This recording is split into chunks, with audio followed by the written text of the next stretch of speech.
ഗുരുവായൂർ ക്ഷേത്രത്തിൽ ഏകാദശി ദിനം ആയിരക്കണക്കിന് ഭക്തർ ദർശനത്തിനായി കാത്തു നിൽക്കുന്നു. മേൽശാന്തി ദീപാരാധന കഴിഞ്ഞ് നടയടച്ചു.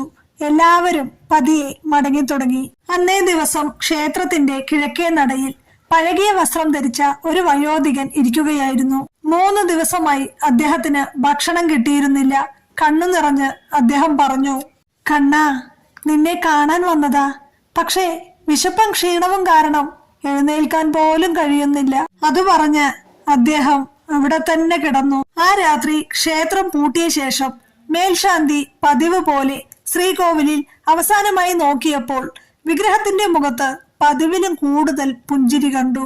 മനസ്സിൽ എന്തോ ഒരു വിസ്മയം തോന്നി. രാത്രി ആഴമായപ്പോൾ ആരും കാണാതെ ശ്രീകോവിലിന്റെ വാതിൽ പതിയെ തുറന്നു. സ്വർണ്ണ കിരീടവും മയിൽപീലിയും ധരിച്ച ഒരു കൊച്ചു ബാലൻ പുറത്തേക്ക് നടന്നു.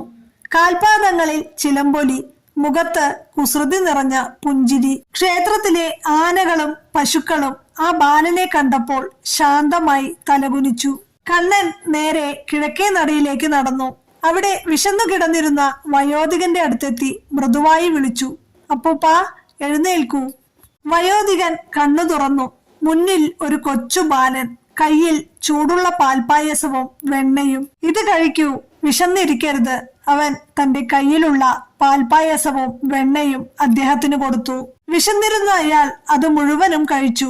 ജീവിതത്തിൽ ഇത്രയും രുചിയുള്ള ഭക്ഷണം കഴിച്ചിട്ടില്ലെന്ന് തോന്നി. ഭക്ഷണം കഴിഞ്ഞപ്പോൾ ബാലൻ ചോദിച്ചു, "ഇനി എന്തെങ്കിലും വേണോ?" വൃദ്ധൻ കണ്ണു നിറഞ്ഞു പറഞ്ഞു, "എനിക്ക് വേറൊന്നും വേണ്ട മോനെ. ഒരിക്കൽ ഗുരുവായൂരപ്പനെ ഒന്ന് കാണാൻ കഴിഞ്ഞാൽ മതി." അത് കേട്ട് ബാലൻ ഒന്ന് പുഞ്ചിരിച്ചു. "അതിന് ഇത്രയും ദൂരം പോകേണ്ട കാര്യമുണ്ടോ?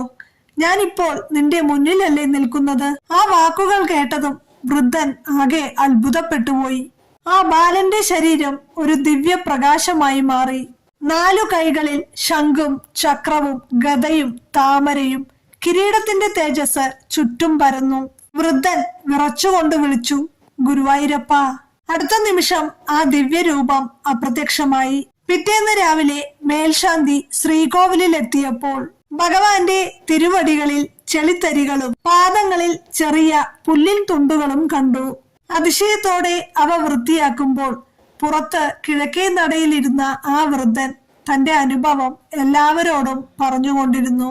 അപ്പോൾ മേൽശാന്തിക്ക് മനസ്സിലായി, ഭക്തൻ ശ്രീകോവിലിലേക്ക് വരാൻ കഴിയാതെ വന്നാൽ ശ്രീകോവിലിൽ ഇരിക്കുന്ന ഭഗവാൻ തന്നെ ഭക്തന്റെ അടുത്തേക്ക് ഇറങ്ങിച്ചെല്ലും. ഭഗവാനെ സ്നേഹിക്കുന്ന ഹൃദയത്തിന് ദൂരമില്ല. ആത്മാർത്ഥമായ ഭക്തി ഉണ്ടെങ്കിൽ